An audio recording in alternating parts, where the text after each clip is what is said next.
फूल गई। माता जी बहुत खुश। देखो जरा, देखो इधर। फूली हुई पूरी के साथ मेरी माता जी। नमस्कार सभी को, जय हो। मैं हूँ प्रिया हिमाचल से और थाली देख रहे हैं आप, सजी हुई है पूरी, हलवा और आलू की सब्जी है उसमें, साथ में है थोड़ी सी चाय क्योंकि ब्रेकफास्ट का टाइम है ये। और ये दे रही है मम्मी अपनी पोती को खाने के लिए, क्योंकि ये थाली सजाई भी तो मम्मी ने ही है, यानी कि मेरे मदर इन लॉ। और आज वो बहुत खुश हैं। आज है सैर का त्योहार। और यहाँ देखिए मम्मी ने ना उस तरफ पूरियाँ जो बेल करके काफ़ी सारी रख ली है, ताकि उन्हें तलते वक्त जब वो तेल को ज़्यादा गर्म करें तो एक साथ ही वो सारी तल करके रख ले। और कुछ पूरियाँ उन्होंने यहाँ पे तल के रखी भी हुई हैं। इसका कलर बहुत प्यारा सा है। आज ना मैं बाहर काम कर रही थी कुछ आंगन में, बरामदे में, तो मुझे पता नहीं चला कि किचन में क्या हो रहा है। ये तो मुझे अभी बस जब मैं जस्ट किचन में आई हूँ तो मुझे पता चला है कि मम्मी ने तो ये जो सैर है उसकी तैयारी कर दी है, मतलब उसे बनाने के लिए थोड़ा सा। और ये हलवा है हमारा। इस हलवे में थोड़ा सा मम्मी ने दूध डाला है, और ये डालती हैं दूध इसमें क्योंकि जो मीठा होता है ना वो थोड़ा सा सेटल हो जाता है, ज़्यादा फिर मीठा नहीं लगता है। हम लोग कम मीठा खाते हैं। और यहाँ पर हमारे आलू भी रेडी है। आलू हमें थोड़े से ही मिले थे मार्केट से, तो इसलिए थोड़ी सी ही सब्ज़ी बनी, ज़्यादा हम बना नहीं पाए। और ये सज गई है मेरी थाली भी। बस मैं इसे खाऊंगी, लेकिन अभी थोड़ा सा रुक के, क्योंकि मुझे कुछ खाना देने, मतलब थोड़ा सा ये प्रसाद देने जाना है किसी को। यहाँ पर कुछ मजदूर भाई काम कर रहे हैं। ये बिल्डिंग बन रही है ना, मैंने आपको दिखाया अपने ब्लॉग्स में कई बार।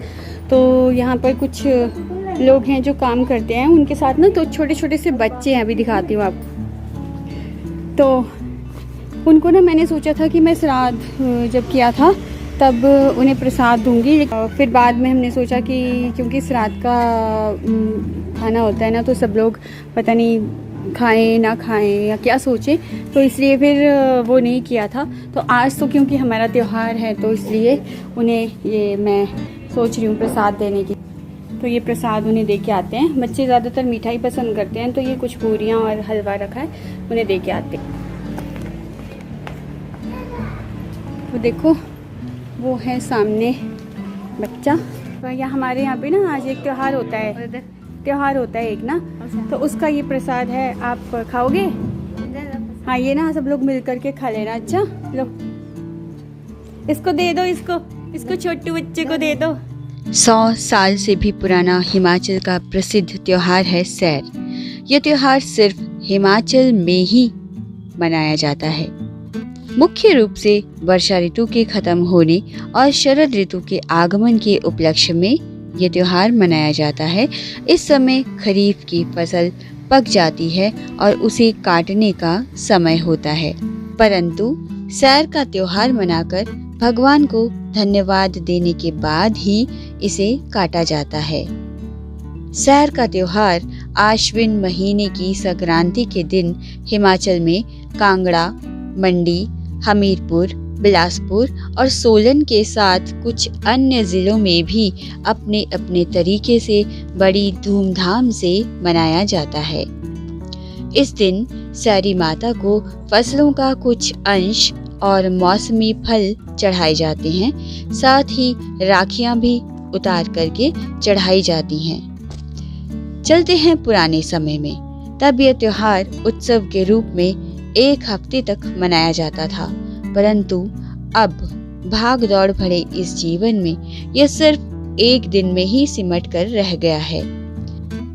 इस संक्रांत से पहले, क्योंकि भाद्रपद मास होता है और उसमें बरसात की वजह से पुराने समय में साफ पानी भी पीने के लिए उपलब्ध नहीं होता था, तो उस समय कई संक्रामक बीमारियां फैल जाती थी, जिससे इंसान और पशु दोनों ही प्रभावित होते थे। सावन के महीने में सभी महत्वपूर्ण कार्य रोक दिए जाते थे और लोग घरों में रहकर इस बरसात के महीने का बीत जाने का इंतजार करते थे। तब ज्यादा साधन भी नहीं थे। फिर बारिश का दौर खत्म होते ही लोग इसे उत्सव की तरह मनाते, कि बरसात बीत गई और हमारी फसलें, पशु तथा हम खुद सुरक्षित हैं। सैर के दिन लोग मुख्य रूप से प्रकृति को धन्यवाद देते हैं। सुबह ही ताज़ा फसल के आटे से रोट बनाए जाते हैं। साथ ही देवी देवताओं को नई फसल का भोग लगाया जाता है, जैसे धान की बाली, भुट्टा, मक्का, खट्टा, ककड़ी, खीरा और मौसमी फलों की भी पूजा होती है। इस पर्व में अखरोट का विशेष महत्व है, क्योंकि अखरोट तैयार हो जाते हैं और उनकी छाल सूख चुकी होती है, तो पहले ही अखरोट सुखा करके रख लिए जाते हैं। यदि हम सैर का शाब्दिक अर्थ लें तो मतलब है घूमना फिरना। तो इसका मतलब ये भी हो सकता है कि पहले समय में जो यात्राएं लंबे समय से बरसात की वजह से रुकी रहती थी, तो ये फिर से शुरू हो जाती थी। लोग अपने प्रियजनों से मिलने घर से निकलते। ऐसी मान्यता है कि इससे पहले काले महीने में, शादी के पहले वर्ष में, इस महीने में सास और बहू एक साथ नहीं रहती। वो 1 महीने तक अपने मायके में रहती हैं। आज यानी सैर की पूजा के बाद वो भी हंसी खुशी मायके से अपने ससुराल लौट आती हैं। वैसे तो ये त्योहार 100 साल से भी अधिक पुराना माना जाता है, परंतु वही परंपराएं आज भी जारी हैं। पूजन सामग्री का पानी में विसर्जन करने के बाद प्रियजनों को दूब, फूल और अखरोट की भेंट दी जाती है, जिसे कि राल कहा जाता है। राल देने के बाद बड़ों के पैर छूकर उनका आशीर्वाद लिया जाता है। कई घरों में अखरोट का खेल भी खेला जाता है और मजबूत से अखरोट से निशाना लगाकर बाकी अखरोट जीते जाते हैं। वैसे सैर पूजन के लिए 1 दिन पहले ही पूजन की सारी सामग्री इकट्ठी कर ली जाती है, जैसे धान का पौधा, तिल का पौधा, दाड़ू, पेठा, ककड़ी, मक्की, अमरूद, कोठा का पौधा, खट्टा, कचालू का पौधा इत्यादि जो भी इसमें से मिले, और पुराना सिक्का, बबरू आदि फल के साथ उसके पत्तों की भी पूजा की जाती है। सुबह 4 से 5 बजे के करीब इस टोकरी को पूजा वाली जगह पर रखकर गणेश जी की पूजा के बाद इस पूरी सामग्री की पूजा की जाती है तथा पहनी हुई राखियां भी इसी दिन खोलकर उसी टोकरी में रख दी जाती हैं और प्रकृति से प्रार्थना की जाती है कि हर साल इसी तरह सुखदायी रहना, और टोकरी को चलते पानी में प्रवाहित किया जाता है। इस दिन पशुओं को भी गौशालाओं से निकाल करके जंगल या घासनियों में सैर के लिए ले जाया जाता है, जहां बरसात के बाद ताज़ा नरम नरम घास उग आती है। इस नरम घास को सैरू भी कहते हैं।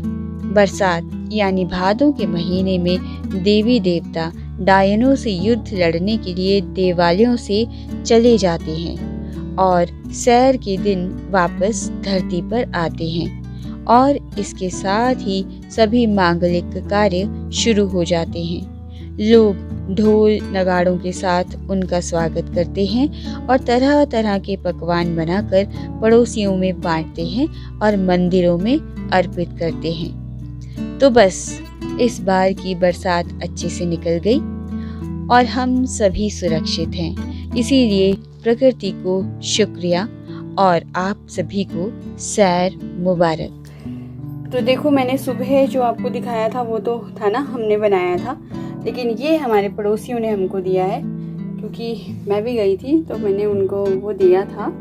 पूरी हलवा और जो हमने आलू की सब्ज़ी बनाई थी वो हमने अपनी तरफ से ऐसे ही छोटा मोटा किया था, लेकिन ये प्रॉपर तरीके से ये लोग करते हैं। और इन्होंने देखो हमें बबरू और ये सब्जियां सारी ये दही में कुछ डाल के दिया है, खीर है और मटर पनीर है, साथ में और सब्जियां हैं।